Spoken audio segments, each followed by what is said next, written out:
Ako ang inyong Lolo Pael. At ako naman si Kabanong. At ito ang aming kwento.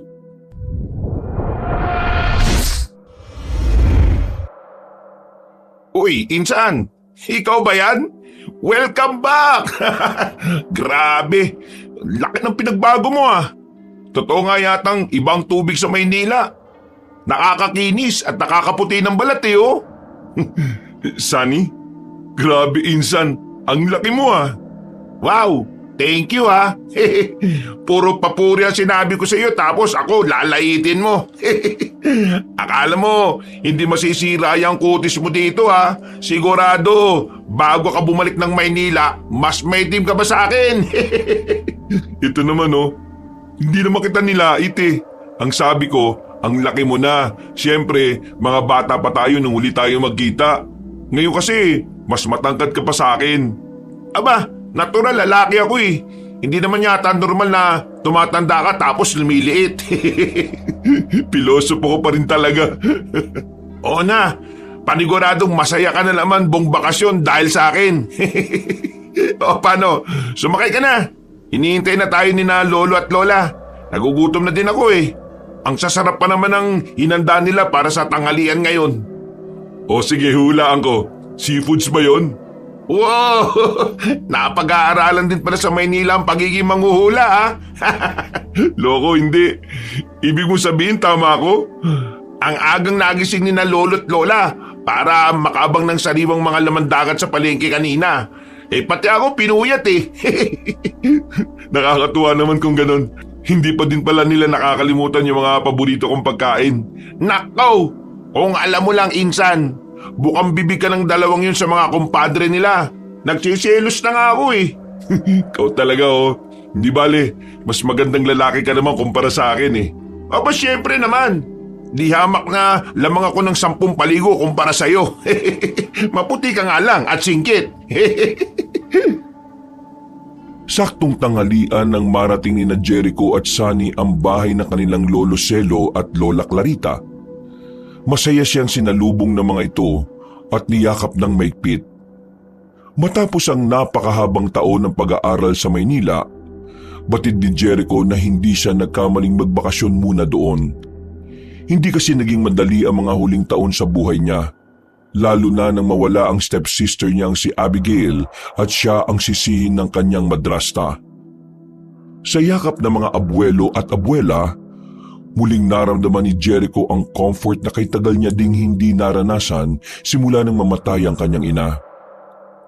Hindi niya namalayang namuuna pala ang luha sa kanyang mga mata. Hindi naman nakaligtas yun sa dalawang matanda. Makahulugang nagkatinginan ng mga ito, saka malungkot na tumitig sa kanya.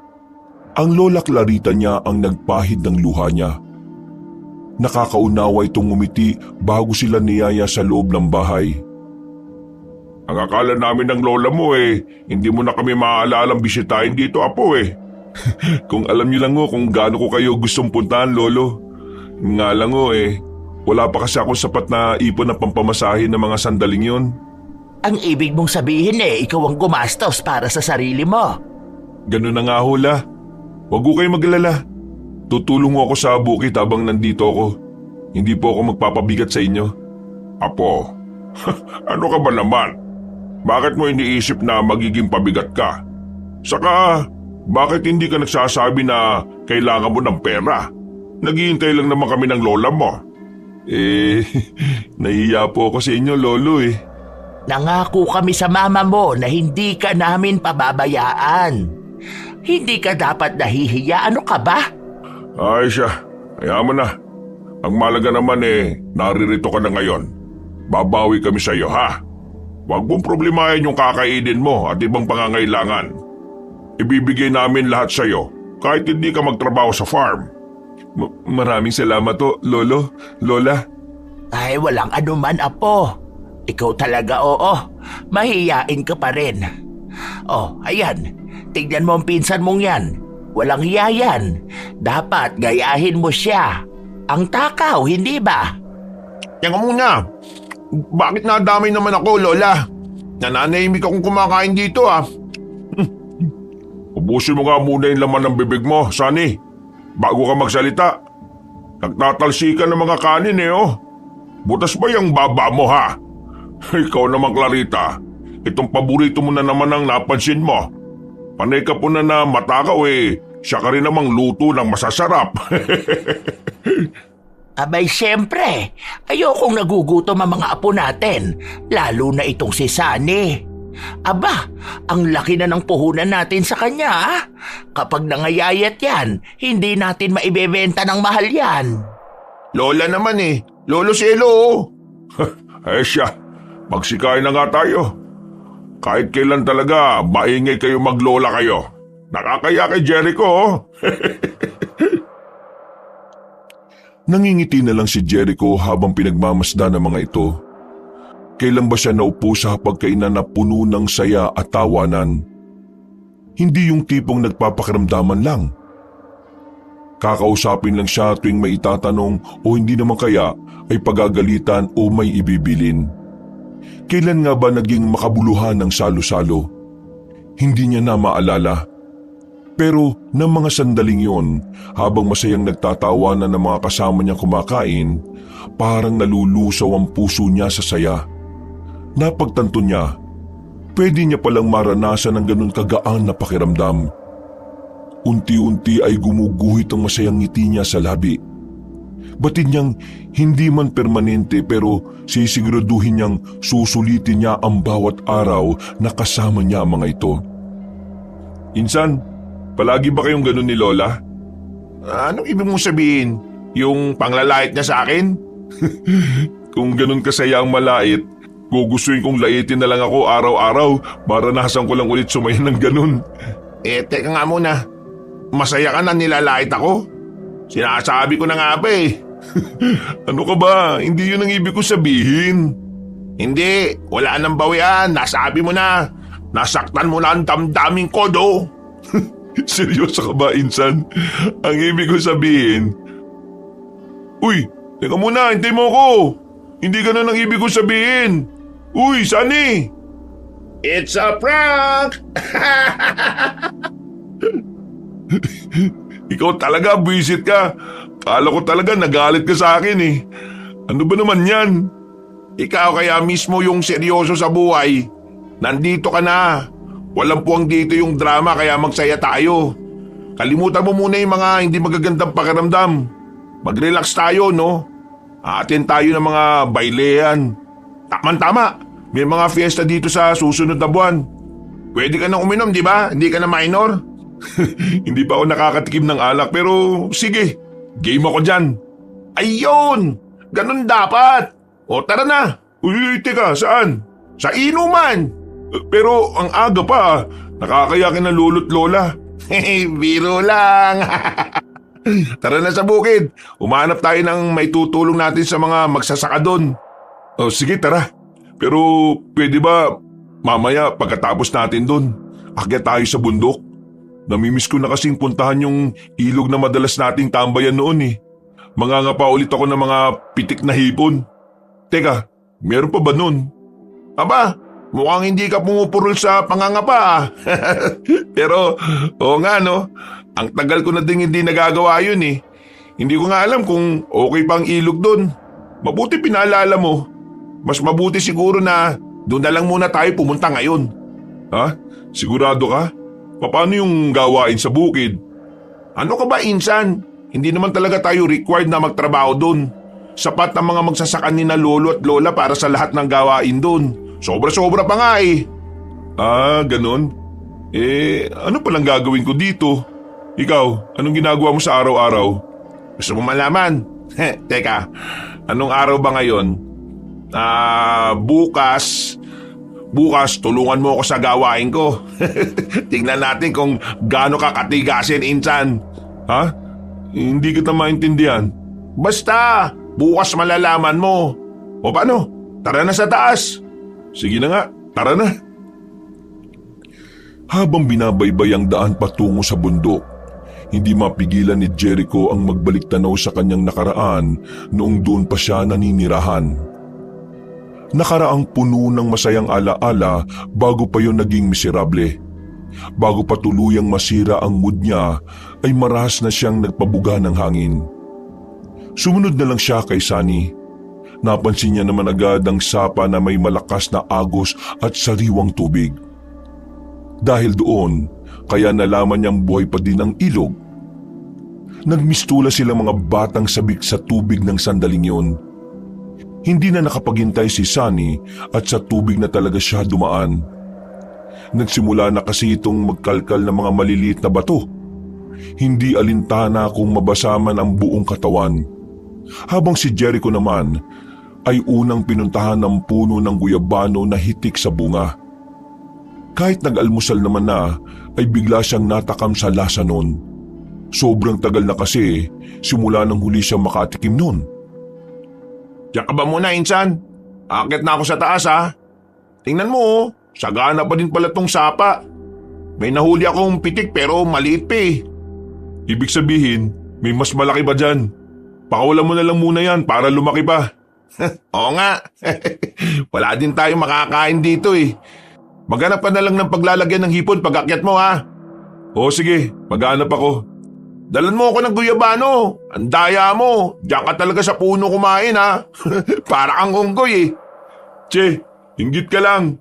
Inulam mo kasing manguli eh. Oo na. Basta dalan mo ko, ha? Nangingiting sinundan ng tanaw ni Jericho ang pinsan habang pautay-utay na tumatawid sa mga batuhan. Habang nasa puno ay tinanaw niya ang malawak na kaparangan. Hindi niya maiwasang mamangha. Kahit kailan ay hindi niya ipagpapalit ang maberding tanawin na yon sa nagtataasang building at ingay ng syudad. Nang lumakas ang hangin ay sinamyo niyang lahat ng sariwang halimuyak noon. Pagkatapos ay maraan siyang napabuga ng hangin. Wala nang mas gagaan pa sa pakiramdam niya ng mga sandaling yon. Muli siyang kumuha ng bunga sa medyo mas mataas pang bahagi. Yun na sana ang dadalhin niya para kay Sunny at bababa na din sa puno nang hindi sinasadya na may mapansin siyang kakaiba sa may di kalayuan. Nangunot ang noo niya. Para makasiguro ay kinusot niya pa ang mga mata. Pero bigla na lang nawala ang kakatuwang bagay na yon. Inisip niya baka namalikmata lang siya.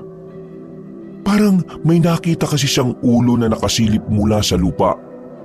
Kung paano yun nangyari, hindi niya din alam kaya ipinagsawalang bahala niya na lang.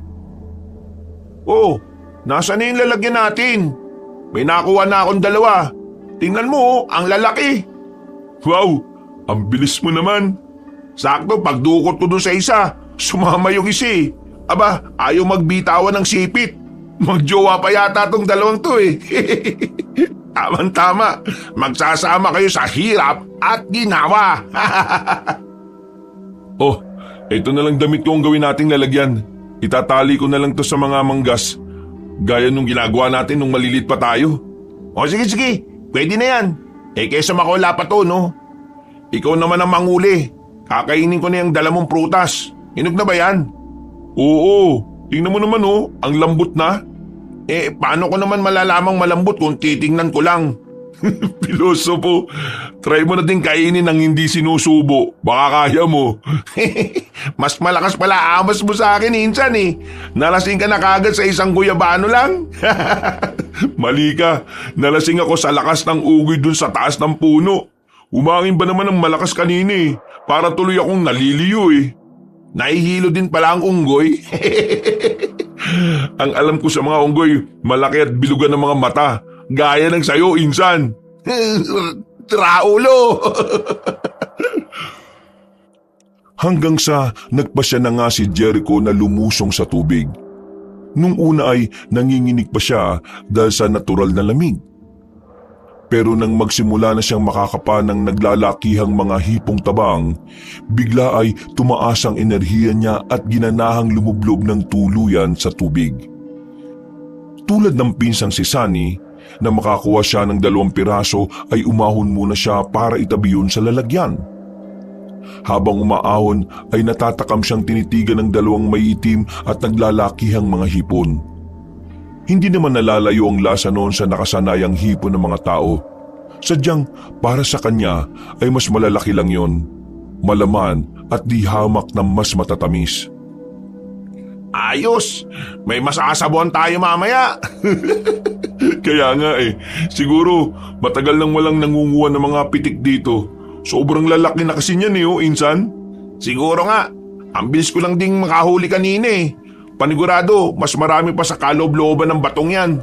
Palagay ko nga. Pero siyempre, kukuha lang tayo ng kakainin natin ngayon.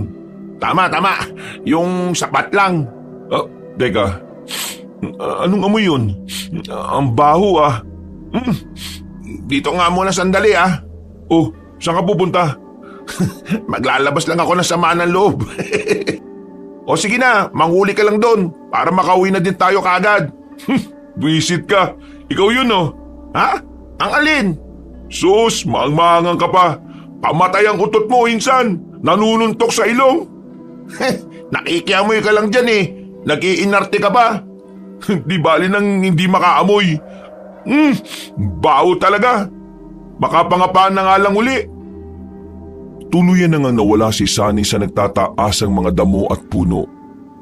Naiiling na lang habang natatawa si Jericho. Sa kanya na-realize na matagal na din pala siyang hindi nakakatawa ng ganon. Kung hindi niya pa naisipang umuwi ng probinsya, baka hanggang sa mga sandaling yon ay depressed pa din siya. Muling naglakad ang binata papunta sa tubig. Nasa kalagitnaan na siya ng ilog at takma na sana niyang ilulubog ang isang kamay nang sa pagsulyap niya sa kinaroroonan ng mga gamit nila ay natanong niya ang isang hindi pangkaraniwang bata. Naglalakad ito pero nakatukod sa lupa ang dalawang kamay. Mabagal ang kilos at parang nag-iingat. Yun nga lang ay hindi ito nakatingin sa kanya kaya hindi nito napansin na nakikita niya ang ginagawa nito. Patungo ito sa kinalalagyan ng mga prutas sa tipon. Uy, teka muna. Uy, bata! Teka! Huwag mo itakbo yan! Sa amin yan! Uy! Pero sa gulat niya ay mabilis na nakatakbo ang bata. Sa kabila ng kakaiba nitong kilos, mukhang mas mabilis pa itong tumakbo kumpara sa kanya. Sinubukan ng mga habulin ni Jericho ang bata. Sadyang hindi niya kayang basta na lang ipamigay ang naglalakihang hipo na yon. Pero kakatwang bigla na lang nawala yung bata sa masukal na bahagi ng bundok na yon. Tangay nito maging ang damit na hinubaran niya na pinaglagyan nila ng mga nahuling hipon. Ano? Batang babae ang kumuha ng mga pitik natin tapos biglang nawala? Baka naman nasa itaas lang ng puno at tinaguan ka. Oo nga Ba't hindi ko ba naisip yun? Teka, babalik ako. Hintay! Nasama na ako sa iyo. Sumunod ka na lang. Malapit lang naman yun. Uy, teka. Damit ko to Oh, nandito lang yun. Talasa mong mata mo. Mukhang wala na, Insan. Ay nako, manghuli na lang siguro ulit tayo kaysa maghanap. Baka gutom talaga siya kaya kinuha niya yun. Hindi mo ba nakita yung muka? Baka taga ron din sa atin. Nakita ko pero mahaba yung buhok niya Tumatabing yun sa mukha niya kaya hindi ko nakilala. Tapos, kakaiba ang kilos. Tapos ang dungis ng suot niya. Baka pulubi nga kaya gutom. Kaya mo na, makakahanap pa naman tayo ulit Tara na, maligo na din tayo. Oo, sige, tara. Na-enjoy ni Jericho ang araw na yon kasama ang pinsang si Sunny. Nakahuli pa naman sila ng hipong tabang pero inihaw na lang nila yon at inulam ng tanghalian. Tuluyang nawala sa isip niya yung batang babae lalo na maging busy na din sila sa bukid ng mga sumunod na araw. Mabilis na lumipas ang isang linggo. Unti-unti ay nasasanay na din siya sa araw-araw na routine doon. Hanggang isang araw, bigla na lang hindi nakatayo ang lolo Selo niya pag uwi mula sa bukid. Bigla na lang daw kasing nanakitang balakang nito. Inutusan siyang maghanap ng dahon ng sambong sa paanan ng bundok. Hapon na nun, pero maliwanag pa naman kaya nagpasya siyang umakyat muna doon at maghanap ng namumungang punong kahoy. Naalala niya may puno ng duhat doon kaya doon ang una niyang hinanapan. Sayang at wala si Insan. Mas marami sana kaming makukuhang prutas kung kasama ko siya. Ay, yaan mo na nga. Ang importante, makatikim ako ng duhat. Miss ko na lasa nun eh. Teka, dito ba yung tamang daan?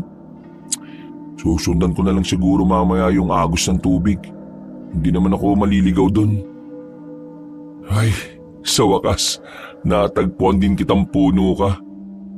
Aba, ang laki mo na ah. At titik pa sa bunga. Kaya lang, ang taas, lalo ng mga bunga mo. Inakyat ni Jericho ang puno. Niligay niya muna ang mga nakuwang bunga sa dalang plastik kung saan niya dapat ilalagay ang sambong.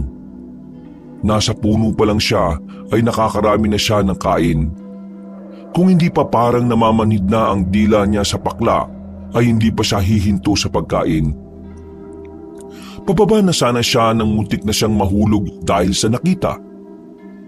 Isang ulo kasi ang nakita niyang lumitaw mula sa madahong lupa. Dahil sa gulat ay hindi siya nakapagsalita. Yung singkit niyang mga mata ay nanlalaki habang tahimik na nakatanaw sa nooy papalabas na katawan ng isang batang babae. Saka lang muling sumagi sa isip niya yung batang babae na nanguha ng hipon nila nung nakaraang linggo. Tila pusang naglalakad ang bata gamit ang dalawang paa at kamay. Para itong hayop na may hinahanap sa paligid. Sumisingot pa yon saka maingat na tatakbo sa kung saan. Ang ipinagtataka niya, tila may hangganan ng nararating nito. Maya-maya ay magkakalkal yun sa lupa at isusubo ang kung anumang makukuha nun doon. Imbis na matakot dahil sa kakaibang kilos, awa ang siyang naramdaman ni Jericho. Hindi kasi nalalayo sa edad ng stepsister niya ang batang yon. Bata? Huwag ka magalit. Hindi kita sasaktan. Ang totoo, ito oh. Gusto mo ba? Duwat ito mula dun sa puno. Sa'yo na lang oh. Dahan-dahang lumapit ang bata sa kanya. Tila tinatansya kung totoong hindi nga ito sasaktan. Hindi naman niya inalis ang malapad ng ngiti sa labi para hindi matakot ang bata. Hindi kasi nito inaalis ang titig sa kanya. Sa kanya lang natitigan ng gusto ang mukha nito. Namangha pa siya nang makitang magkaiba ang kulay ng mga mata nito. Isang brown at isang blue. Napangiti siya. Sa kabila ng madungis na itsura, maamo ang mukha ng bata. Nang malapitan siya, ay mabilis nitong kinuha ang inabot niyang plastik saka muling lumayo. Nagtatakang inamoy ng bata ang laman nun. Kumuha ng isa saka kumagat ng kaunti. Nang tila nagustuhan, ay parang gutom na gutom nitong pinagsusubo ang bawat bunga. Oo, teka muna. Dahan-dahan ka lang. May buto yan, baka mabilaukan ka. Teka, anong nangyayari? Ayan, yun na nga ba sinasabi ko eh. Teka sandali, diyan ka lang, tutulungan kita ha. Hawak ng dalagita ang kanyang liig. Pagkaminsan ay sinusuntok ang sariling dibdib. Pero dahil sa nakabara sa lalamunan, tuluyang nanghina ang bata. Napahiga nito sa lupa at tuluyang namutla. Hindi naman nag-aksaya ng pagkakataon si Jericho. Nilapitan niya ang bata. Iniupo sa kanya pinwesto sa likuran nito at tinapik ng ilang beses at medyo malakas ang likuran. Pero wala yung epekto. Nakapikit na ang mata ng bata at lupaypay na din ang katawan. Doon na siya nagpasyang gawin ang Heimlich maneuver. Mabuti na lang at natutunan niya yon sa Red Cross training nila sa eskwelahan. Butil-butil na ang pawis niya dahil sa tensyon at takot. Nakailang puwersa pa siya sa sikmura ng bata bago niya yon narinig na humugot ng malalim na paghinga. Nakita niya pa ang pagtasik ng medyo maliit na buong duhat mula sa bibig nito. Saka lang siya nakahinga ng maluwag. Halos sabay silang napahiga sa lupa. Ito'y dahil sa panghihina pa din dahil sa nangyari. Samantalang siya naman ay dahil sa panlalambot ng kanyang mga tuhod. Yun ang pangalawang pagkakataon na naramdaman niya ang ganon katinding takot at aaminin niyang halos maubusan na talaga siya ng pag-asa. Okay ka lang ba? Ha? Sabi ko naman kasi sa'yo, daan-daan ka lang eh. Hindi yan kinakain ng buo. Konti-konti lang kasi may buto din yan. Ayoko! Ayoko na yan! Uy, nagsasalita ka? Anong pangalan mo? Uy, teka, saan ka pupunta? Shh! Ha? Bakit? May problema ba? Anong meron? Huwag ka sabing maingay! Papalubog na ang araw! Nandyan na siya! Sino ka ba? Bakit parang takot na takot ka? Ano bang tunog yun? Parang huni lang naman ng ibon yun ah. Papatayin ka niya! Ha? Halika sa loob! Bilisan mo! Loob? Teka, saan mo ako dadalhin, uy? Sumunod ka kung ayaw mong mamatay! Sa kabila ng maamong mukha nito ay naroong pinaghalo-halong babala, takot at tapang. Mabilis itong nakababa kung saan ito lumabas kanina pagkatapos ay hinila din siya papunta doon. Nakita niya pa kung paano nito siguraduhing nakasara ang kahoy na takip sa tila lungga na yon. Masikip at madilim sa ilalim. Mainit din pero ipinagsiksikan pa siya nito sa gilid at tinabingan ng kung ano-anong mabibigat na bagay.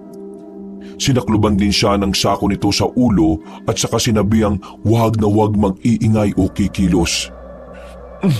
Hindi ako makahinga, sobrang init. Yung kakaibang amoy, hindi ko kaya. Tiisin mo! Ano bang... Andiyan na siya! Kung kaya mong wag huminga, wag kang hihinga! Ano? Narinig niya kung paanong tila may lumapag na kung anong mula sa ibabaw na kinaroroonan nila. Kasunod noon ay ang mabibigat na mga yabag. Maya-maya pa ay bigla na lang bumukas ang takip ng lugar na yon. Gustong-gusto makita ni Jericho kung ano o sino ang naroon. Pero dahil sa sako na nakalagay sa mukha niya, wala siyang makita kung hindi ang aninag ng mapusyaw na liwanag. Naramdaman niyang dumikit sa kanya ang bata. Dahil doon, kaya hindi naging lingid sa kanya ang panginginig ng katawan nito. Dinalang kita ng masarap na pagkain. Ubusin mong lahat yan ha. Busog ako! Kahit kailan, ay matigas ang ulo mo.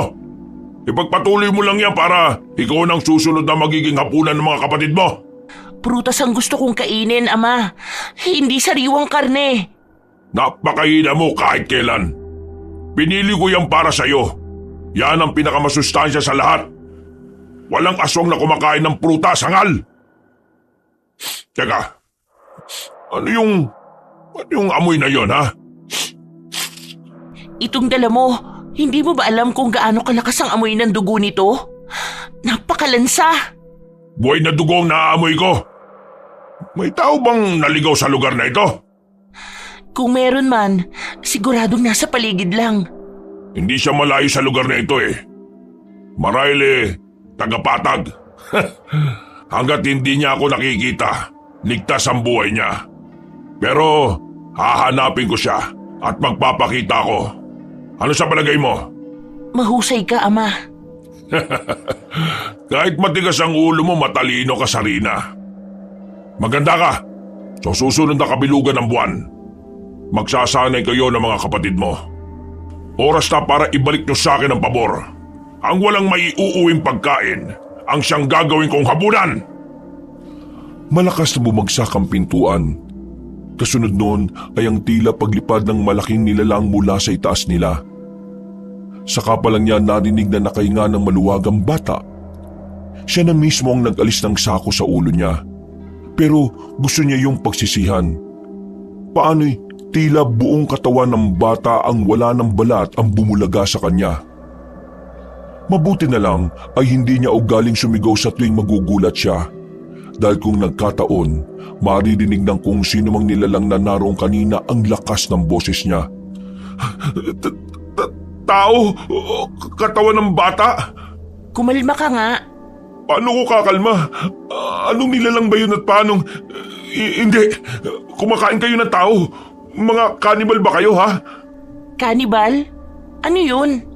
Di mga mababagsik na katutubo at kumakain ng tao. Hindi kami cannibal. Lalong hindi ako kumakain ng tao. Kung ganon, Anong klase kayo? Aswang. Aswang? Sila, oo. Ako, baka malapit na. Hindi ko maintindihan. Bakit? Delikado na kung uuwi ka pa. Madilim na sa labas at sigurado ako nasa paligid lang si Ama. Ama? Tatay mo ang nilalang na yun? Heto, ikaw na ang kumain ng mga prutas na yan. Sigurado kung hindi mo naman kakainin ang karne na to. Pwede bang ilibing na lang natin siya? Kawawa naman eh. Gusto mo siyang ilibing? Sigurado kong matinding hirap ang dinanas niya bago siya namatay. Mukhang bata pa talaga siya oh. Hindi ko akalaing totoo mga aswang. At meron nun sa lugar na ito. Ngayon ka lang nakakita ng aswang? Hindi pa ako nakakakita. Hindi ka naman kamo aswang, di ba? Hindi pa. Hindi ko tinatanggap ang mutya na binibigay ni Ama. Ayoko maging tulad nila kaya heto, ikinulong ako sa lugar na to. Bakit hindi ka umalis? Pwede kang tumakas. Hindi maaari. Pero bakit? Sumama ka sa akin. Ligtas tayo sa kapatagan, sa bahay ng lolo't lola ko. Hindi mo naiintindihan. Ay nako, hindi ko maintindihan kung bakit ka nagtsatsaga dito eh. Mukhang hindi ka naman kauri ng anumang nilalang na yon. Hindi mo alam kung paano siya magalit. Wala siyang pinapatawad sa mga taong nakikialam sa mga anak niya. Hindi na kumibo si Jericho. Hindi niya na din alam ang sasabihin, ni hindi niya magawang tingnan yung patay na katawan sa harapan nila. Palibhasa, maliit lang ang lugar na yon. Wala siyang magawa kung hindi ang mangunyapit sa gilid. Hindi niya din gustong lumabas. Alam niyang nag-aalala ang mga kamag-anak niya sa kanila pero hindi niya ilalagay sa panganib ang buhay niya. Hindi man hantarang nakita ay alam niyang nakakatakot ang itsura nung aswang na tinutukoy ni Sarina. Base na rin sa malalim at malaking boses noon, tunog pang halimaw talaga. Anong ginagawa mo? Ha? Pinagdarasal ko ang kaluluwa niya. Kung nasaan man siya, sigurado kong payapa na dun at wala nang sakit. Pari ka ba? Naku hindi. Pero hindi lang naman pare ang pwede magdasal eh. Kahit sino pwede. Ipinagdarasal mo ang kaluluwa ng unggoy. May kaluluwa ba sila? Unggoy? Oo, sa unggoy ang katawang yan, hindi sa tao o bata. Ano? Bakit ngayon mo lang sinabi? Wala, mukhang paniwalang-paniwala ka na tao yan eh. Hindi mo ba nakikita ang pagkakaiba sa mukha? Paano ko makikita eh? Halos durog na yung mukha niyan. Ayan oh, ang laki ng pangil niya. May pangil din naman ng mga bata pero tama ka. Mas malaki nga yan. Ay nako, nadala yata ako ng nervyos eh. Hindi ko na masyadong napansin ang kaibahan niya sa tao. Buti naman hindi yan tao. Kinabahan talaga ako eh. Bakit kapag hayop ayos lang sa'yo na patayin ni Ama? Ha? Pili lang pala ang kinakaawaan mo. Muling natamimi si Jericho sa narinig. Parang bigla siyang napaya sa harap ng bata pero hindi niya yon pinahalata. Salip ay ibinaling niya na lang sa iba ang atensyon niya. May punto si Sarina at dahil doon, kung kaya bigla siyang napaisip at nakarealize. Samantalang hindi na din kumibo si Sarina. Nagsimula itong kumilos at iniligpit ang patay na katawan ng unggoy. Inilabas niya yung mag-isa dahil hindi pwedeng sumama sa labas si Jericho. Kahit nang maging malinis na doon ay may kakaiba pa ring amoy. Kulob kasi doon. Walang nagawa si Jericho kung hindi ang magtiis. Kalauna naman ay parang nasanay na din ang ilong niya. Habang lumalalim ang gabi ay lumalabig na din ang paligid. Nakatulong yon para makatulog siya nang hindi niya namamalayan. Jericho! Insan! Insan, nasaan ka? Si Sunny to! Sumagot ka, oy! Kahit anong klaseng tunog lang! Nag-aalala na kami sa iyo, Insan! Jericho! Si Sunny? Shh! Huwag na huwag kang mag-iingay kung ayaw mo mapahamak tayong lahat. Pero Hindi sila pakikialaman ni Ama kung dadaan lang siya dito para maghanap. Anong gagawin ko? Hayaan mo lang siya. Kapag hindi ka niya nakita, uuwi na siya. Bukas ng umaga, makakabalik ka naman. Hindi pwedeng malaman ni ama na nandito ka. Oo nga. Okay, sige. Naramdaman niya pa ang papalayong mga yabag ng pinsan. Nag-aalala man ay pinili niyang paniwalaan si Sarina. Pakiwari niya naman ay hindi nag-iisa si Sunny sa paghahanap sa kanya. Bukod kasi sa boses nito, may ibang mga boses pa siyang naririnig. Pagputok pa lang ng araw kinabukasan ay binaybay na ni Jericho ang daan pabalik sa bahay ng lolo at lola niya. Naabutan niyang maraming tanod sa bahay nila at tila naghahanda sa kung anong bagay. Bukod sa mga tanod ay naroon din ang mga trabahador nila sa palayan. Jericho, ikaw nga ba po? Lo, Anak ka ng lintian kang bata ka. Ano't ngayon ka lang umuwi, ha? Insan? Mabilis na lumapit si Sunny sa kanya at agad na sinuri ang kabuuan niya. Baka sa mukha ng mga ito ang matinding pag-aalala at aaminin niyang tila kinurot ng tagpong yun ang puso niya. Napagtanto niyang kahit papaano ay masarap pala sa pakiramdam na may nag-aalala sa kanya, na mahalaga siya at ang buhay niya. Nang yakapin siya ng maigpit ni Sunny ay masaya siyang napangiti. Gumunti siya ng yakap dito at may kalakasang tinapik ang likod nito. Nawiwirduhan man dahil bago sa kanya na parang babaeng emosyonal ang pinsan niya, sa kabila ng isip niya ay masaya siyang nararamdaman ang hantarang pagmamalasakit nito sa kanya. Nangya naman, Insan, oh. Papatayin mo kami sa pag-aalala eh. Ano ba kasi nangyari sa'yo, ha? Hindi kami huminto sa paghanap hanggang umaga. Sobrang sakit na nga ng binti ko eh. Pasensya na kayo, Insan. Lolo Celo, Lola Clarita. Ano kasi, may hindi inaasahang pangyayari lang ho. Ganun ba? Kaya mo na. Ang mahalaga nandito ka na at ligtas ka. Hindi na natin maabala ng gusto ang araw ng mga taong naririto. O siya, pumasok na sa loob at ako na ang bahalang makipag-usap sa kanila. Mamaya na tayo mag-usap, ha? Clarita, asikasuhin mo na itong apo mo. Sigurado kong gutom na yan. Ako nang bahala sa kanya. Tayo na sa loob ng bahay, Jericho. Makukur talaga kita sa singit na bata ka eh. Abay, kulang na lang himatayin na kami sa kabaa. Alam mo bang sinisisi ng lolo mo ang sarili niya buong magdamag? Patawad o Lola. Alam kong labis ang pag-aalala nyo, lalo na kagabi. Kaya lang ho, kahit gustuin ko mang makauwi, hindi ko magawa eh. Abay, bakit? Ano bang nangyari? Ha? Hinanap ka nitong pinsan mo sa bundok magdamag kasama ang ilan sa mga magsasaka natin. Hindi mo ba sila nakita o narinig man lang? Ang totoo niyan, narinig ko sila kagabi. Talaga? O bakit hindi ka nagpakita? Bakit hindi ka sumagot nung tinatawag kita? Hindi ko alam kung maniniwala kayo pero... pwede ho bang maglinis muna ako ng katawan at kakain na din po sana ako?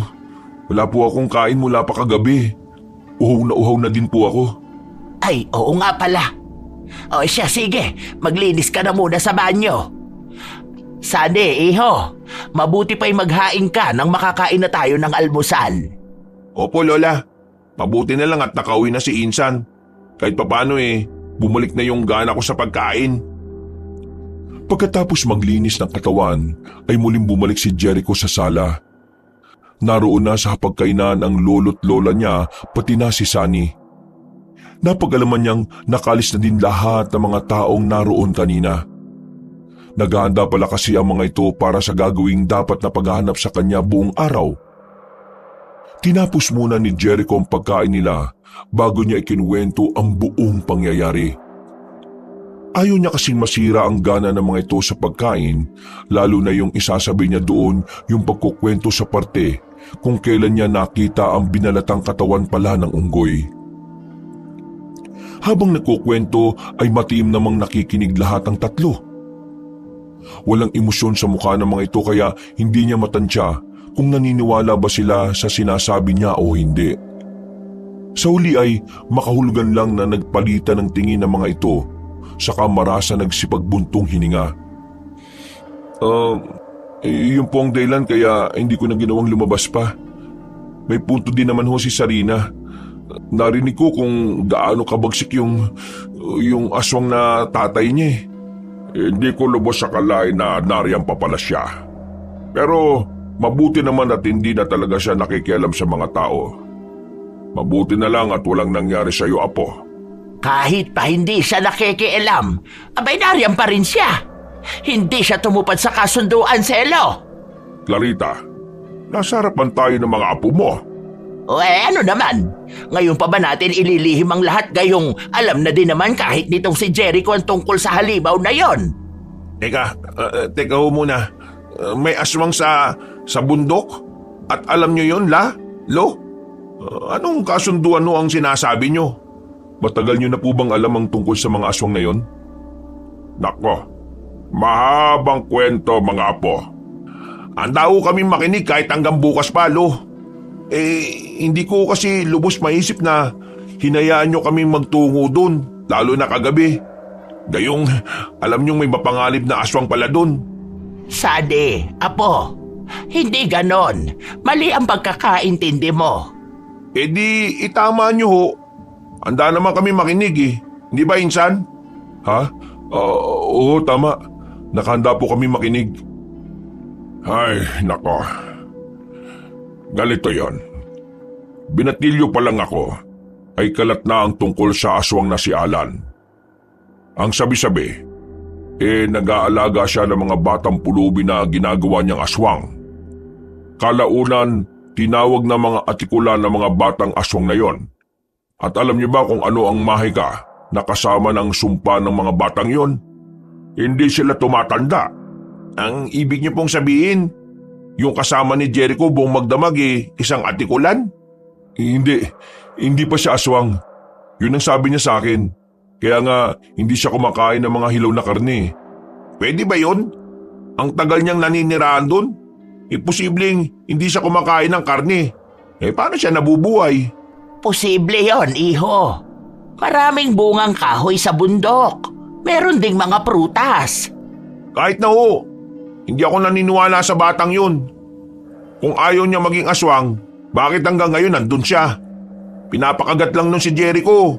Baka mamaya, ikaw na pala ang gustong kainin nun, Insan. Ano ka ba naman, Insan? Di sana, kagabi niya pa ako kinain, di ba? Saka, tumigil ka muna sa kakadaldal. Hindi pa tapos magkwento si Lolo Seluyo. Ay, kayo talaga. Wala naman na akong ikukwento. Lo, hanggang sa usap-usapan pa lang nung binatilyo kayong nasasabi niyo sa amin. Hindi niyo pa nababanggit kung kailan niyo tuluyang nakaharap ang Alan na tinutukoy niyo at nakipagkasundo pa sa inyo. Siya, sa susunod na araw naman yung bahaging yon. Bakit may pabitin, Lola? Tama lang yon, para araw-araw niyong isipin kung ano ang susunod. Si Lola naman masyado pa misteryoso eh. Ganyan talaga ang lola ninyo. Pangarap niyan maging direktor sa pelikula tapos laging bitin ang ending. Maganda nga po yun para manatili ang curiosity ng mga tao. Pero sa umpisa lang yun yung susunod po, may inis na sila. Ibig mong sabihin naiinis ka sa akin, ganon. Nako, hindi po ako Baka itong si Sanio. Uy, teka, bakit nadami na naman ako dyan? Kayo talaga. Abay, umingay bagay itong bahay dahil sa inyo. Alam nyo, mabuti pa, tena na nga kayo sa bukid. Tumulong na lang kayo doon. Lola, pwede po bang matulog muna ako kahit hanggang tanghali lang ho? Wala ho ako sing maayos na tulog dun sa lungga ni Sarina kagabi. Ay, oo nga pala oo naman. Sige lang, magpahinga ka dyan. Ito na lang si Sunny ang yayakagin ko para magtanim. Maiwan ka muna namin dito, Jericho. Ayos lang ba sa'yo? Sasama kasi ako sa bukid Oo naman ho. Matutulog lang naman po ako, Lola Ingat po kayo doon. Susunod po kagad ako pagising ko. Nako, magpahinga ka lang maigi. Huwag mong isipin ang trabaho doon. Marami naman tayong magsasaka Nangingiti na lang si Jericho habang inahatid ng tingin ng nooy papalayo niyang pinsan at mga abuelo't abuela. Nang hindi na lumingon pa ang mga ito, ay isinara niya na din ang pintuan ng bahay. Pumasok sa kwarto niya at nilakihan ng bukas ng nag-iisang bintana doon. Nakatutok yun sa paanan ng bundok. Malungkot niyang tinanaw ang pinanggagalingan. Hindi tanaw doon kung saan ang kinalalagyan ni Sarina, pero ang isipin pa lang ang bata ay hindi niya na mapigilan na malungkot. Kung pwede niya lang itong isama sa bahay na yon ng lolo't lola niya, nang sa ganun ay makatulog man lang ito ng maayos, malinis at maaliwalas na higaan. Baka ginawa niya na. Mara siyang napabuntong hininga. Gustuhin niya man ay ang bata naman ang ayaw umalis sa kinalalagyan nito. Namalayan niya na lang ang sariling nakahilata na sa higaan niya. Si Sarina at ang halimaw pa din ang laman ng isip niya. Pero dahil sa puyat at pagod, nakatulog siyang yun ng laman ng isipan. Nang umagang yun, matapos ang kahindik-hindik na karanasan niya sa bundok, tila na-trigger noon ang trauma niya na inakala niyang matagal niya nang tanggap. Nagising siyang pawis na pawis. Naninikip ang dibdib at hilam ng luha ang magkabilang pisngi. Hanggang sa muli na naman siyang napahagulgol ng iyak. Sa bunot niya ang sariling mga buhok. Walang ingay ang pagdadalamhati niya pero halos kapusin siya ng hininga dahil sa nararamdamang sakit sa dibdib. Apo, Jericho, ano nangyayari sa'yo ha? Okay ka lang ba? Ay, teka, bakit ka umiiyak ng ganyan ha? Ay, Diyos me, yung bata ito. Halika nga rito. Tahan na. Nandito na ang lola. Hindi na ulit kita iiwanan kaya huwag ka nang umiyak. Magiging okay din ang lahat. Lola, kasalanan ko po. Kasalanan ko kung bakit siya namatay, La. Kasalanan ko po. Ako po may kasalanan. Ano bang sinasabi mo, ha? Ikaw talaga. Basta ang alam ko, mabuting tao ka, Apo. Wala kang bagay na hinangad sa kapwa mo kundi ang kabutihan. Kaya tumahang ka na. Kung ano man yung nagpapabigat sa dibdib mo, alam kong wala kang kasalanan. Hindi na kumibo pa si Jericho.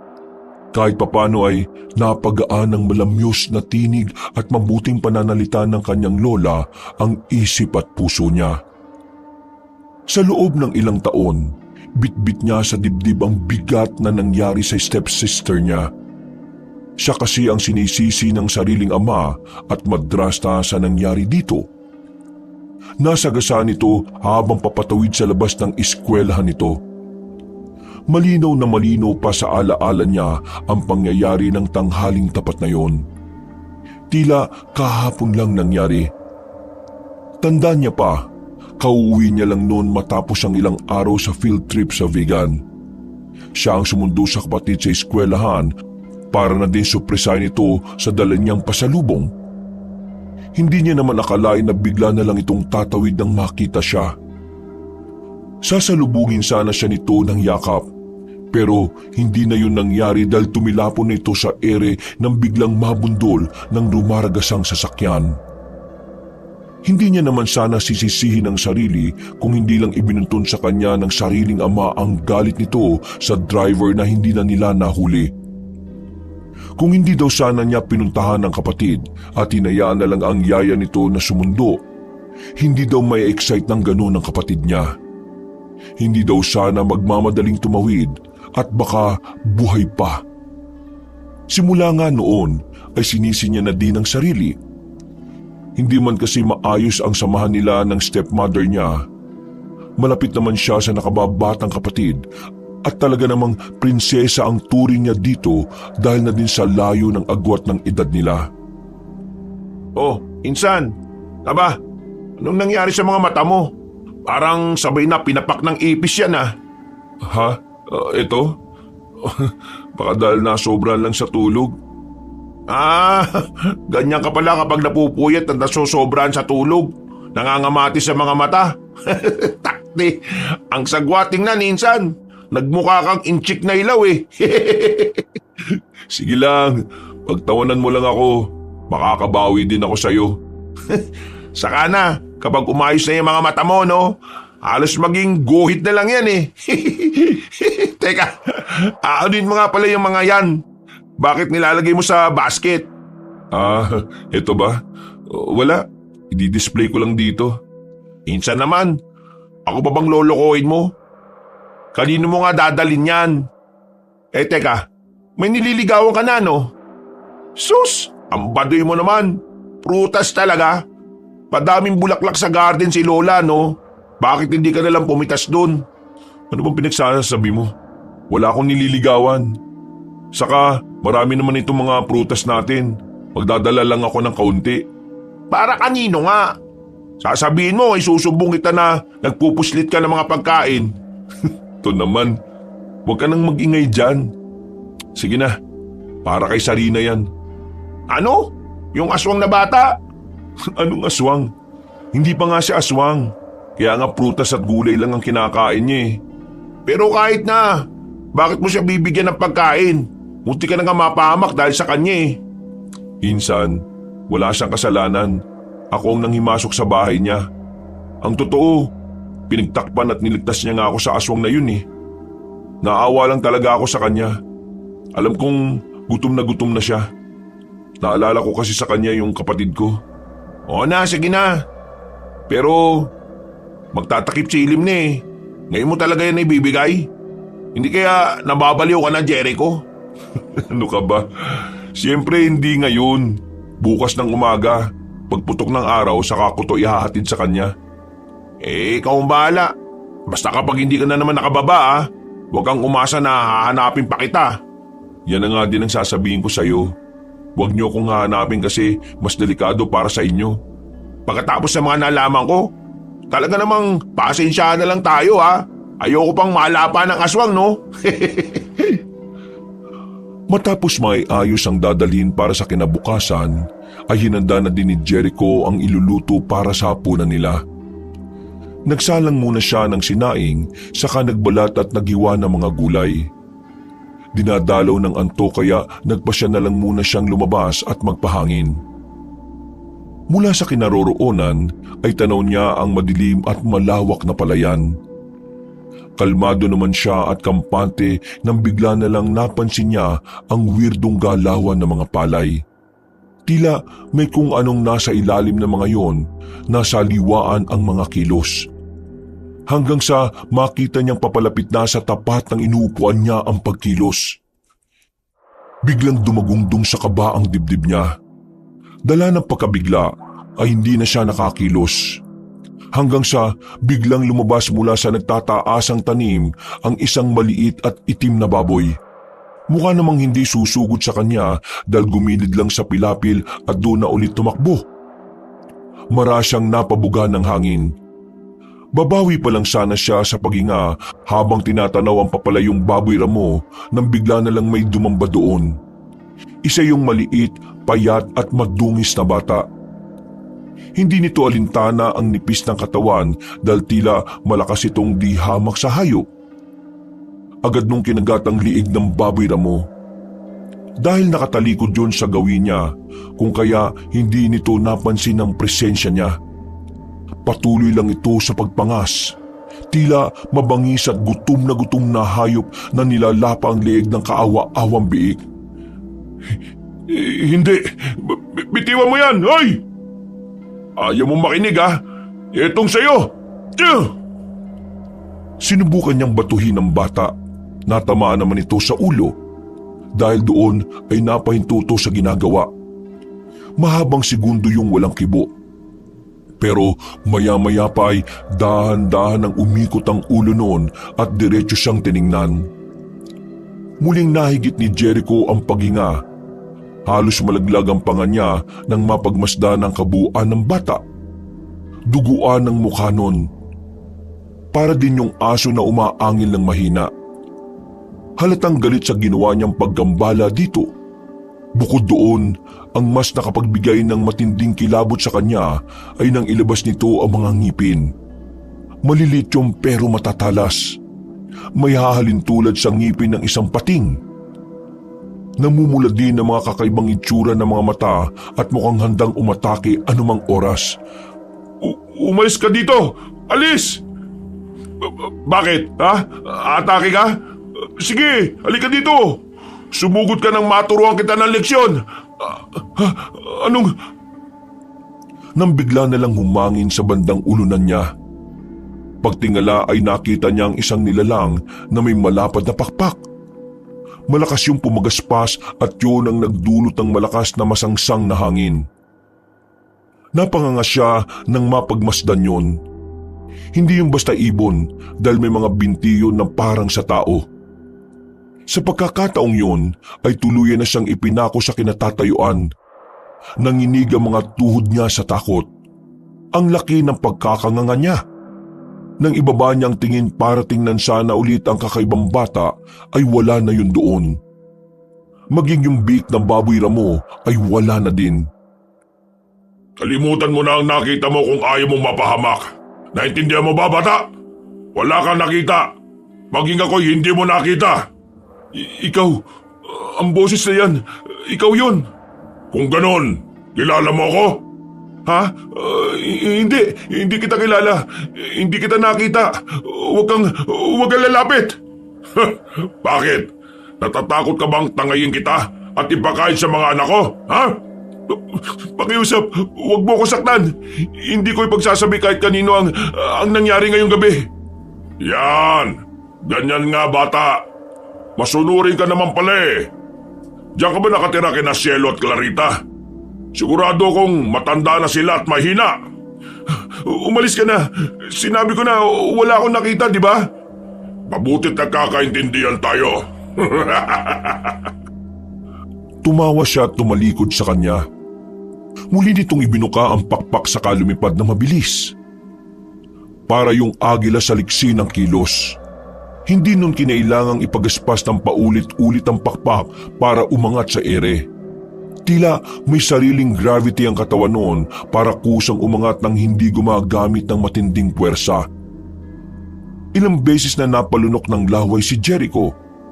Ang totoo ay halos maihina siya sa sariling salawal dahil sa takot. Mabuti na lang ay matagal niyang sinanay ang sarili na kontrolin ang pagpapakita ng emosyon sa iba. Lalo na kung tungkol yun sa kanyang takot. Ang akala niya noon ay hindi magandang katangian yon dahil mataas daw ang tsansa na magkasakit siya sa puso. Hindi niya naman nakalaing maililigtas pa siya ng kakayahan niyang yun sa ganoong kadelikadong pagkakataon. Ano? Anong ginagawa nila sa kapatagan kasama ang isa sa anak niya? Wala ba siyang ginawa sa'yo? Wala naman pero binantaan niya ako eh. Hindi ko pwedeng ipagsabi ang mga nakita ko. Delikado na nakilala ka ni Ama Jericho. Dapat hindi ka na bumalik pa dito eh. Bakit ba umakyat ka dito? Gusto mo na ba talagang mapahamak? Kagabi ko pa inayos sa mga to. Ito talaga ang plano ko ngayong araw. Ang dalin sa'yo to. Alam ko kasing nagugutom ka. Mga prutas? Ang dami naman yan. Maraming salamat. Pero bakit? Sarina, baka hindi mo ramdam. Pero bata ka pa. Kailangan mong makakain. Sobrang payat mo na at ang putla-putla mo pa. Bata lang ako tingnan, pero sa tansya ko, kaidara na kita, Jericho. Sadyang kasama sa sumpa ni Ama na manatili ang ganitong itsura namin, na patuloy kaming magmukhang bata sa habang panahon. Kaedad lang kita? Akala ko kasi kasing edad mo lang yung kapatid kong babae. May kapatid kang babae? Nasaan siya? Buti hindi siya sumasama sa'yo dito. Hindi ko siya kasama dito. Bakit? Sige na. Kainin mo na yan lahat. Magpakabusog ka ha. Okay, sige. Maraming salamat ulit ha. Pero hindi ka dapat nagtatagal dito, Jericho. Hindi dahilan ng sikat ng araw para hindi malaman ni Ama na may estrangherong tulad mo ang tumutulong sa akin. Mapapahama ka lang at ang pamilya mo. Hindi naman ako magtatagal. Iaabot ko lang talaga sa'yo yan at aalis na din ako. Insan! Sabi ko na nga ba dito lang kita matatagpuan eh. Teka, siya ba yung Sarina? Totoo nga siya. Dinalan mo talaga siya ng mga prutas? Insan, anong ginagawa mo dito? Kinukumpirma ko lang yung mga sinasabi mo. Hindi ka naniniwala sa akin? Hindi. Ang ibig ko sabihin, naniniwala ako sa'yo. Pero sa batang nakatira sa ilalim ng lupa, Alam niyang tungkol sa akin? Pasensya ka na, Sarina. Kailangan kong ipagtapat sa kanila mga nangyari sa akin nang hindi ako makauwi ng magdamag. halos atakihin na kaya sa nervyos yung mga lolo't lola namin sa pag-aalala. Pwes, totoo ako. At kung ano man ang sinabi ni Jericho, totoo din yun. Naniniwala ka na ba ngayon? Grabe, may aswang pala. Ang ibig ko sabihin, ikaw, hindi ka aswang, hindi ba? Jericho, kailangan nyo nang umalis ng pinsan mo bago pa... Pero hindi pa man natatapos ni Sarina ang nais nitong sabihin, ay bigla na lang itong napahinto at tarantang luminga sa paligid. Maya-maya pa ay inilapat nito ang kamay sa lupa, saka nanlalaki ang mga matang tumingin sa kanila. Baka sa mukha ng bata ang pinaghalong takot at pag-aalala. Agad nitong kinuha ang takip ng kanyang kulungan at walang pagdadalawang isip silang pinagsarhan. Uy, ano yun? Kailangan na nating umalis, Insan. Tara na, bilisan mo! O teka, ang aga-aga tara na sabi. Takbo, bilis! Dahil nauuna sa kanya ang pinsang si Sunny, kitang-kita niya kung papaano halos mamuti ang talampakan nito sa bilis ng pagtakbo. Kung kanina lang animoy matapang itong hindi tumitinag, na makarinig ng kakaibang huni ay dinaig pa ang magnanakaw sa bilis ng takbo. Halos iwanan na nga siya. Nasa paanan na sila ng bundok ng tuluyan itong huminto. Halos hindi na makahinga sa sobrang hingal. Akala ko ba, kahit anong mangyari, hindi ka aakyat doon dahil ayaw mong maging pagkain ka ng aswang? Hindi nga. Pero na-curious talaga ako sa batang sinasabi mo eh. At saka dun sa itsura ng aswang na yun. Alam mo, Insan, yung pagiging tsismoso mo magpapahamak sa'yo eh. Sino namang tao ang gugustuhin makaharap ang halimaw na yun? Nakakakilabot ang itsura niya. Maiihi ka talaga sa salawal mo dahil sa takot. Teka, anong tingin yan? Akala ko ba, sabi mo, hindi mo nakita yung mukha ng aswang. Bakit kung i-describe mo siya eh, parang naka-face to face mo talaga? Ano? Sinabi ko bang nakaharap ko? Ang ibig ko sabihin, base sa sa boses niya, di ba? Sa boses pa lang, makaka-idea ka na sa itsura niya. Kung sa bagay, ay nako, tara na nga. Baka hinahanap na tayo ni na lolo't lola. Sigurado kong hindi pagising ang mga yon. Magdilang anghel ka nga sana, Insan. Pero ang mabuti pa, mag-isip na din tayo ng maganda-gandang alibay.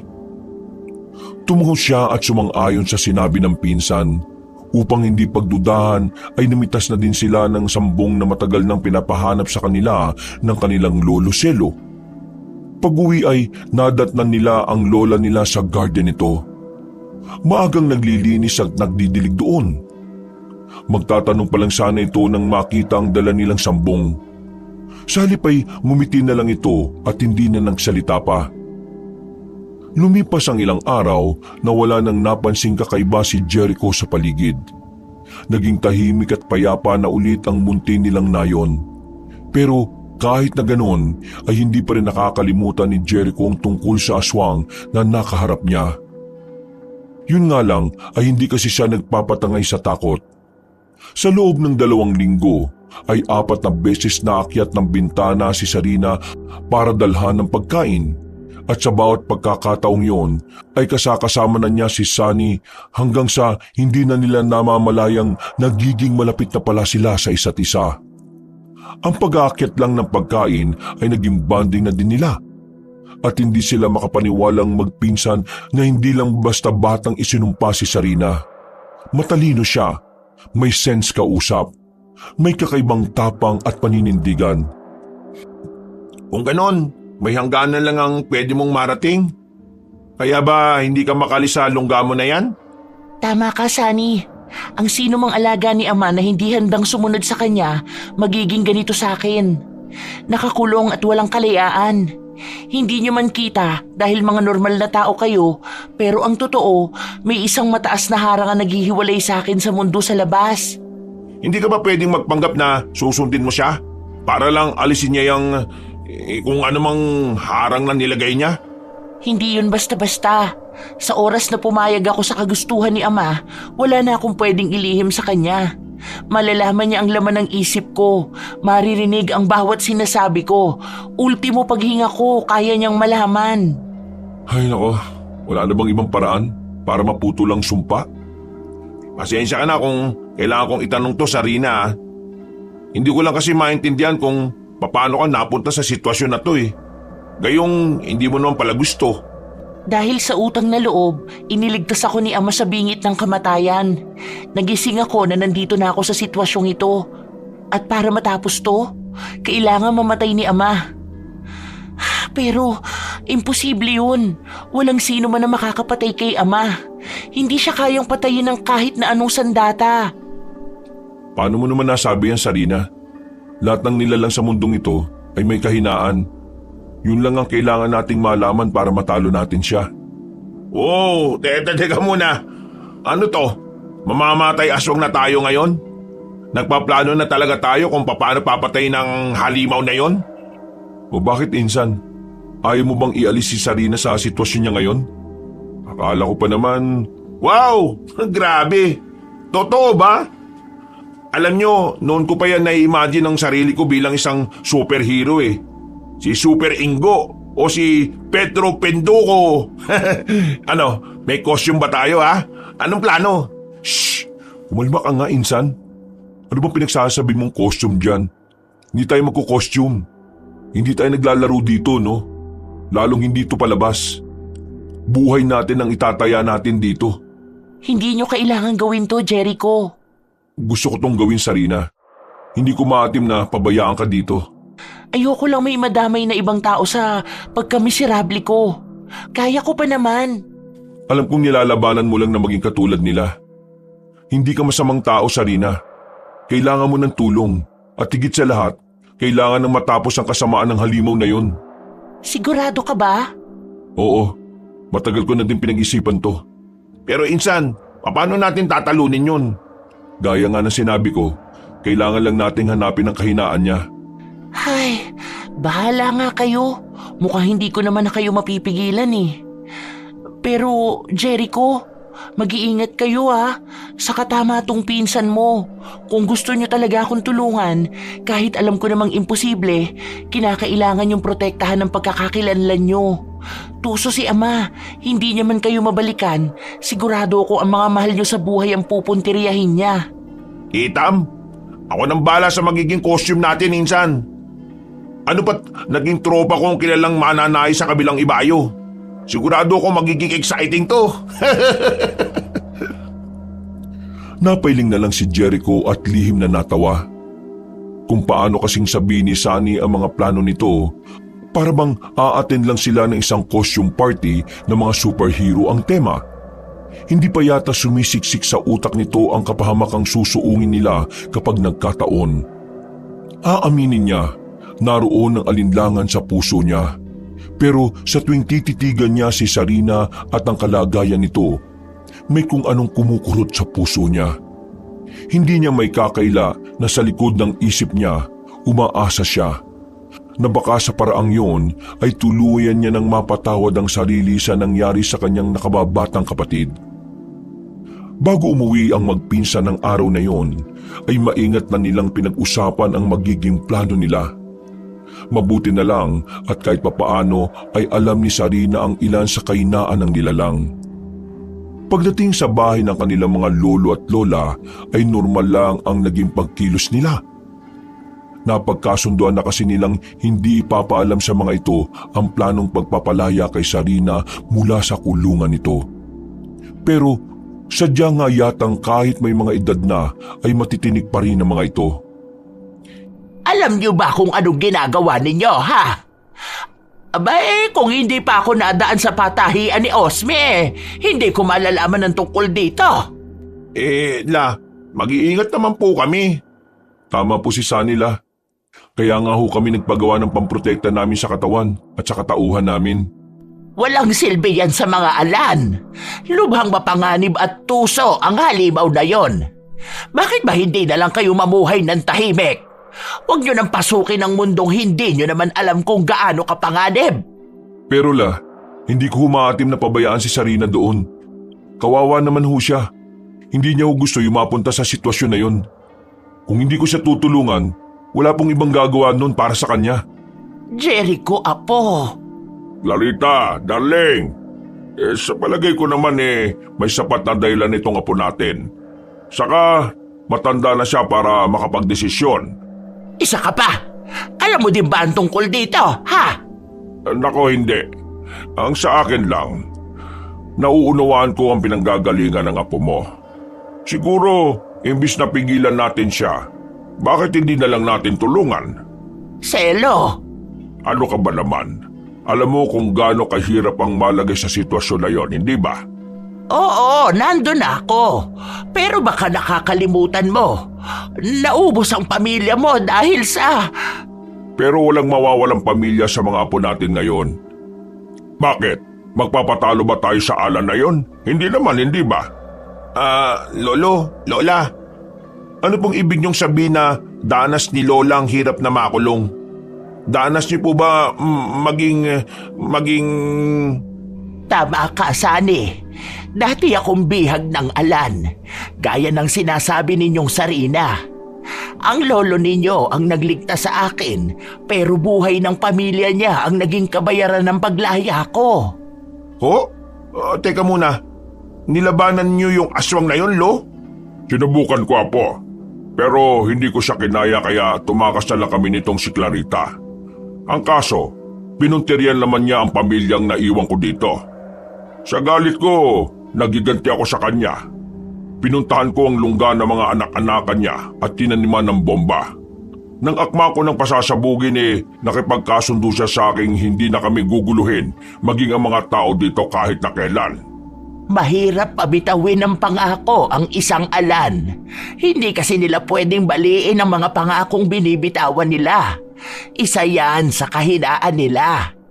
Pero bukod doon, hindi siya basta-basta namamatay. Hindi kayo mananalo sa kanya. Huwag po kayo mag-alala, Lolo, Lola. Siguro mas makabubuti kung aalis na lang muna kayo dito.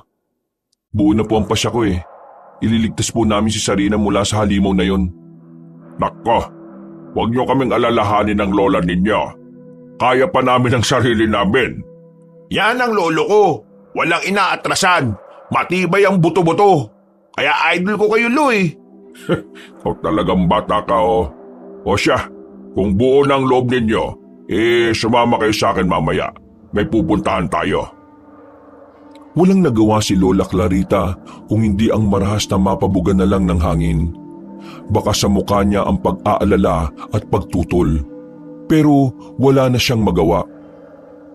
Pilit ang tingin niya nang tingnan ng may pangunawa si Jericho. Nilapitan niya ang apo at tinawakan sa magkabilang pisngi. Naiintindihan ko ang dahilan mo, apo. Kung saan ka makakampante, susuportahan kita. Pero ipangako mo sa akin, nababalik ka, ha? Lola, dito na po ang tahanan ko. Uuwi po ako sa inyo anuman ang mangyari. Pangako ko po yan. Hapon nang isama sila ni Lolo Selo sa talipapa. Isang makipot na eskinita ang pinasok nila. Doon ay natagpuan nila ang isang maliit na bahay. Tagpi-tagpi yun at mukhang wala ding kuryente. Isang nagngangalang Felicio ang tinawag ng kanilang lolo. Maya-maya pa ay lumabas ang isang matandang lalaki. Maliit lang ito at mukhang makukuba na rin. Matapos silang ipakilala, ay nagsimula ng mag-usap ang dalawang matanda tungkol sa plano nilang magpinsan. Nagulat man ay nakakaunawa itong tumango. Maya-maya pa ay nakaluhod na silang magpinsan sa lupa. Nakapikit at tila dinadasala na matanda. Bago umalis ay isang bag na itim pa ang inabot nito sa kanila. Ano? Lagpas 100 na ang edad ni Lolo Felicio, Lo? Oo nga, Siya ang pinakamatanda dito sa baryo natin. Malakas siya at hindi nagkakasakit kaya ganon. Kaya pala parang may nag-iba sa akin kanina matapos niya akong dasalan. Parang gumaan ang pakiramdam ko. Proteksyon at lakas ang ipinagkaloob niya sa inyo. Gamitin niyo yan ng tama, ha? At saka ito, makakatulong sa inyo ang mga sandatang nariyan. Kayo na ang bahala gumamit niyan. Maraming salamat po sa suporta niyo, Lo. Kayo ni Lola. Mag-ingat po kayo habang wala kami, ha? Basta umuwi kayo ng ligtas. Naniniwala ako na nananalaytay sa dugo niyo ang tapang ng isang lolo selo. Yun!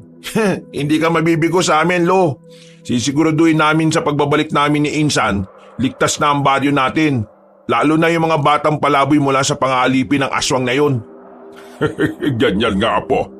Magiging lihim na bayani ka ng baryo natin. Yun lang. Hindi pala ako sisikat. Doon ako nalugi. Ilang araw pang naganda ang magpinsan bago tuluyang gawin ang plano nila. Pero laking pagtataka nila ng pagdating nila sa lungga ni Sarina ay wala na silang nadatnan doon.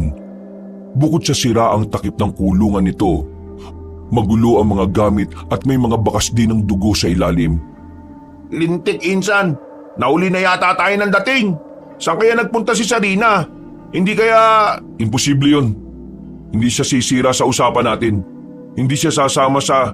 Mukhang nadismaya kayo mga bata. Hinahanap niyo ba ang anak ko? Jericho, huwag mo sabihing... Nandito siya. O bakit? Natatakot ba kayo, ha? Paano siyang nakakalabas kahit mataas ang sikat ng araw? Ha, halimaw! Nakakatakot na halimaw! Ang lakas ng loob mong pumunta dito duwag ka naman pala. Ano yan? Naihi ka na sa salawal mo? Insan! Insan! Saan mo dinala si Sarina? May kailangan ka ba sa kanya, bata? Ilabas mo siya. Alam kong dinala mo siya ng sapilitan. Ano naman sa'yo? Pwes, nandito ako para iligtas siya mula sa'yo. Talaga? Masyado kang matapang, ha? Kaya mo bang panindigan yan? Baka mamaya kagaya ka lang ni Tandang Selo na ang alam gawin makipaglaro ng taguan sa akin. Wala akong panahon makipagtalastasan sa'yo. Ilabas mo si Sarina at pakawalan. At ano naman ang mapapala ko kapag ginawa ko yon sa isang traidor na anak? Hindi mo siya anak. Wala kang anak. Minanipula mo lang ang kaisipan nila para magamit mo sa pansarili mong interes. Kung inaakala mo makakatakas ka dahil sa mga ginawa mo, pwes, hayaan mong sampalin kita ng katotohanan. Pinakamahina ka sa lahat. Maihinang nilalang lang ang kaya mong pasunurin. At si Sarina, hindi siya kasing hina ng inaasahan mo, kaya hindi mo siya madala. Manahimik ka!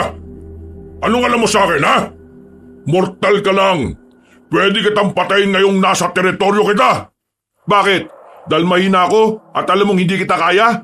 Oo! At yun ang nakakatawa sa inyong mga tao. Matatapang kayo at mahilig magpakabayani. Gayong mismong sarili nyo ay hindi nyo maprotektahan.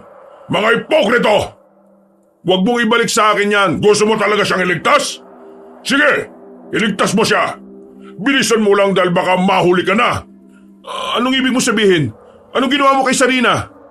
Insan, si Sarina. Ha? Hindi, Sarina! Mahusay! Ikaw na ang pumili! Iligtas natin si Sarina. Mukhang kanina pa siya ibinitin dyan ng halimaw na yon. Insan, saan nagpunta yung aswang na yun? Parang lumabas siya sa kapatagan, ha? Hindi! Sina Lolo at Lola! Insan, ako nang balang magbaba kay Sarina. Ikaw na pumunta kina Lolo at Lola. Hindi ko kayang pabayaan si Sarina. Huwag kang mag-alala, hindi ko siya pababayaan. Hindi ko kayang harapin ang aswang na yun. Pero ikaw... Mangako ka na hindi mo siya pababayaan. Iligtas mo siya, Insan. Oo, kumilos na tayo. Bakas ang pagalito sa mukha ni Jericho nang iwan ng pinsan at si Sarina. Medyo mataas ang kinalalagyan ni Sarina at sa itsura nito ay mukhang hindi na ito humihinga. Mabigat man ang dibdib at mga paa ay pinilit tumakbo ng mabilis ni Jericho. Nang makarating sa paanan ng bundok, ay natanaw niya pa ang lumilipad na bulto ni Alan papunta sa bahay ng lolo at lola niya. Lahat ng taong nakakita sa nasabing halimaw ay talaga namang nahintatakutan at agad na tumatakbo palayo. Hanggang sa huminto ang halimaw sa ibabaw ng bubungan ng bahay nila. Pakiramdam ni Jericho ng mga sandaling yon ay napakabagal ng takbo niya at hindi na siya aabot. Hindi kasi siya naniniwala sa sinabi ng lolo niya na kaya pa ng mga ito ang sarili nila. Matanda na sila at napakadali na lang para sa halimaw na yon ang saktan sila o patayin. Akala mo nga naman, nandito na ang bisita natin, Clarita. Siya nga? Oh, ama, kay tagal nating hindi nagkita ah. Namiss mo ba ako, ha? Naparito ako para bawiin ka, Clarita. At tubusin na din ang buhay ng pangahas na lalaking yan. Sabihin na lang natin na tapos na ang maliligayang araw ng buhay ninyo. Kayo na ang tumapos sa kasunduan. Oras na para magbayad kayo. Wala kaming pinutol na kasunduan. Gumagawa ka lang ng dahilan mo. Kaya pala pinadala mo ang apo mo para makialam sa mga alaga ko. Hindi ba malinaw na pagtalikod yun sa napagkasundaan natin, ha? Iba kami ni Clarita sa apo kong si Jericho. May sariling desisyon ng bata. Tumigil ka na! Kating-kating na akong tapusin ka, Selo. Simula noon hanggang ngayon, talagang tinik ka sa lalamunan ko. Akma na sanang susuguri ng halimaw si Selo nang ihampas ni Jericho dito ang bitbit na buntot pagi. Nakita niyang napaigik ito sa sakit bago tuluyang bumagsak sa lupa. Pero segundo lang yon. Mabilis din itong nakatayo. Namalayan na lang ni Jericho na nakaangat na sa lupa ang katawan ng aswang at sakal-sakal na siya nito. Napakahigpit ng pagkakapulupot ng kamay nito sa liig niya pero hindi siya nagpakita ng takot. Sa halip ay nanlilisik ang mga matang nakipagtitigan siya sa kakaibang itsura ng mata nito. Walang iya ka! Wala pang nakakapagpabagsak sa akin! Papatay na kita ngayon pa lang! At ipapakain kita sa mga anak ko! Bitiwan mo siya, hayop ka! Bibitawan mo ba siya? O pasasabugin ko ang lungga ng mga alaga mo? Hindi niyo na ako maloloko ngayong, Clarita. Wala ka na sa dating yungib na mga anak ko. Alam ko, ama. Wala na sila doon dahil naririto na silang lahat sa kapatagan. Sa ilalim ng lumang kamalig. Ano? Anong? Alam namin kung gaano ka katuso, kaya bawat galaw mo'y alam na namin. Akala mo ba, hindi namin alam na malaya mong pinapagala-gala sa lugar na to mga anak-anakan mo, ha? Kaya bitiwan mo na siya, bago pa sumabog ng sabay-sabay ang mga alaga mo. Halos manginig na ang katawan ni Jericho nang bitiwan siya ng halimaw. Hinang-hina siyang napahigit ng hangin. Ang akala niya hindi na siya mabubuhay pa. Sobrang naninikip na kasi ang dibdib niya at nanlalabo na din ang paningin. Nang may masmasan, ay nakita niyang tahimik lang na nagtititigan ng aswang at ang mga lolo't lola niya. Tila tinatansya ang magiging kilos ng bawat isa. Nanlalambot man ang tuhod ay pinilit niyang tumayo. Oras na para gawin ang plano. Akin na ang remote na yan, Lola. Ako na ang tatapos sa kasamaang binuo ng halimaw na to. Hindi mo alam ang ginagawa mo, bata. Sa oras na saktan mo ang mga anak ko, sinisiguro ko sa iyo na walang kasing sakit ang magiging pagkamatay mo. Wala kang ideya kung anong sakit ang tinis ko para lang mabuhay. Wala sa kalingkingan ng sakit na sinasabi mo. Ngayon pinatay mo na din ang kaibigan ko. Oras na din para ubusin ko ang mga atikulan na yon. Wag! Wag mong ituloy yan. Makikipagkasundo ko sa iyo. Anong gusto mo? Yaman? Walang hanggang buhay? Kaya kong ibigay sa iyo yung bata. Sabihin mo lang. Hindi karangyaan sa mundong ito ang kailangan ko. Ang gusto ko, manatili ka sa dilim at huwag ka nang lalabas kahit kailan. Doon ka kasama ng mga anak-anakan mong demonyo. Yun lang ba? Napakadali naman ang hinihiling mo. Napakarami kong kaharian sa mundong ito na mas madilim pa sa inaakala mo. At yun ang langit namin. Sigurado kang doon mo ko gustong manatili? Hindi mo ba ako narinig? Naiinip na ako.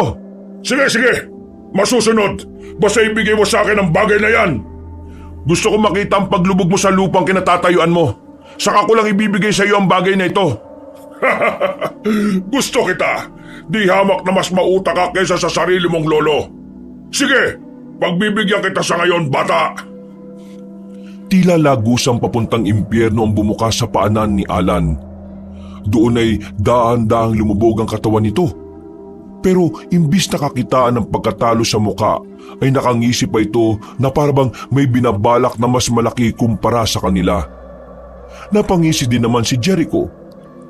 Nang hanggang balikat na ang lalim ng nailulubog nito, ay inikutan niya ang katawan ng aswang saka kinuha ang inihahanda nilang sorpresa para dito. Ngayon, akin ang bagay na yan. O ayan, sa'yo na. Isama mo sa impyerno. Mauta ka nga, bata, pero nasa talampakan. Oops, anong binabalak mo, ha? Alam ko na yan, huwag kang magmadali. Anong bagay na yan, ha? Ilayo mo ang bagay na yan sa akin. Aray, ang sakit. Anong likido yan? Bakit nasusunog ang balat ko? Hindi ako tumigil sa paghahanap ng bagay na makakapanakit sa'yo, Ama. Hindi ka man mapatay nito. Ang importante ay magagawa na din kitang kontrolin gayon. Alam kong darating ang araw na gaya nito, kaya heto, tanggapin mo ang munti kong regalo. Paalam, Ama. Halos malusaw ang balat at nasunog ang pakpak ng halimaw nang tuluyang ibuhos ni Clarita ang mahiwagang likido dito. Pinagawa pa nila yon ni Celos sa tanyag na ermitanyo sa bundok ng Apo. Bukod sa halo-halong sangkap na bihirang tumutubo, puno din yon ng malalakas na orasyon mula sa ermitanyo. Hindi na nagawang makaangat ni Alan. Tuluyan itong nilamon ng lupa kasabay ang mga hiyaw nito at pangakong babalik at uubusin ang lahat ng tao sa nayo na yon. Hanggang sa wala nang maiwang bakas sa lupa kung hindi ang mga abo ng nasunog na bahagi ng pakpak ng aswang. Sarina, totoo ba? Ikaw yan? Hindi nga rin ako makapaniwala, di ba? Ako din kanina habang nire-revive ko siya. Akala ko talaga namamalikmata lang ako at pinalitan ng katawan niya ng isang napakagandang dalaga. Pero itong mga sugat niya sa kamay, alam kong kay Sarina yan. Huwag na kayong magtaka. Ang ibig sabihin lang niyan ay nakawala na siya sa sumpa ng Alan. Bumalik ang tunay niyang katauhan. Kumusta ka, Iha? Masaya kong malaman na tulad ko hindi ka nagpadala sa kasamaan ng iyong ama. Mahirap magtiis ng kalam ng sikmura sa sariwang karne, pero kinaya mo. Maraming salamat ho, Lola. Nakakatawa siguro pero ang totoo niyan, kahit mukhang walang pag-asa, umaasa ako noon na makakalaya ako mula kay Ama. Hindi ko gustong maging halimaw na tulad niya. Dininig ng langit ang piping hiling ng puso mo, Apo. May dumating na magliligtas sa'yo. Ngayon na malaya ka na, simulan mo nang bawiin ang napakahabang taon na inagaw sa'yo ng halimaw na yon. Sisiguruhin ko po yon, Lolo. Maraming salamat po. Kung ako sa'yo, Sarina, dito ka na lang sa amin. Total, nandito naman ang tagapagligtas mo, hindi ba? Handa akong protektahan ka anumang oras. Saka, single pa ako. Aray kulo! Ba't napakapilyo ng lintik? Hayaan mo nga itong si Dalaga. Ang mabuti pa ay maglinis ka ng katawan mo at maghanda ka ng makakain. Sigurado akong ginutom kayo. Tama ka la. Patitikimin ko ng masarap na ulam si Sarina. Yung ulam na hindi niya ako makakalimutan gaya ng malambot niyang labi. Aw, aray ko, inang. Una o, Lola. Pupunta na nga sa kusina Hindi nila mapigilang matawa nang habulin ng bingot ni Lola Clarita si Sunny. Samantalang si Jericho naman ay manghapa ding nakatitig kay Sarina. Hindi na nga siya mukhang musmos na sanggol. At tama ito, mukhang makaidaran nga lang sila. Masaya akong ligtas ka, Sarina. Hindi ko akalain na ipapain mo ng ganun ang sarili mo. Naisip ko kasi na pwede ako magamit ni Ama laban sa inyo kapag nanatili akong buhay, Jericho. Alam ni Ama ang ginagawa niyong pagbisita sa akin. Masisira ang mga plano kaya nanlaban ako. Sinubukan kong tumakas at kung ano-anong sinabi ko. Hindi bali nang mamatay ako. Ang importante ay maikulong niyo si Ama sa dapat niyang kalagyan. Hindi mo na siya ama ngayon, Sarina. kami na ang pamilya mo. Maraming salamat. Utang ko sa inyo ng pamilya mo ang pangalawa kong buhay. Wala yun. Halika, ipag-iigib kita ng panlinis mo sa katawan. Pagkatapos magpahinga ka na. May tatapusin pa tayong plano. Inabukasan din noon ay tinungo nila ang kamalig kung saan siguradong nagtatago na ang mga atikulan. Hindi tulad ni Sarina na pinoprotekta ng sarili sa pagiging ganap na aswang. Ang mga yon ay wala ng pag-asa makabalik pa sa normal. Si Sarina na ang nagpasabog ng kamalig. Hindi naman kasi totoo ang remote control na binigay ni Jericho sa Alan na yon nung nagdaang araw. Peki lang yon at ang tunay ay nasa kamalig lang din. Napagtanto nila na marahil ay matalino at tuso sa maraming bagay ang aswang na yon. Pero napakaraming bagay sa mundo ng mga tao ang hindi niya lubusang alam. Matapos noon ay muli nang bumalik sa ayos ang lahat. Natahimik na ang baryo at unti-unti ay namatay ang usap-usapan tungkol sa aswang na si Alan. Tulad ni Jericho, si Sarina ay pinili na ding manatili kina Lolo Celo at Lola Clarita.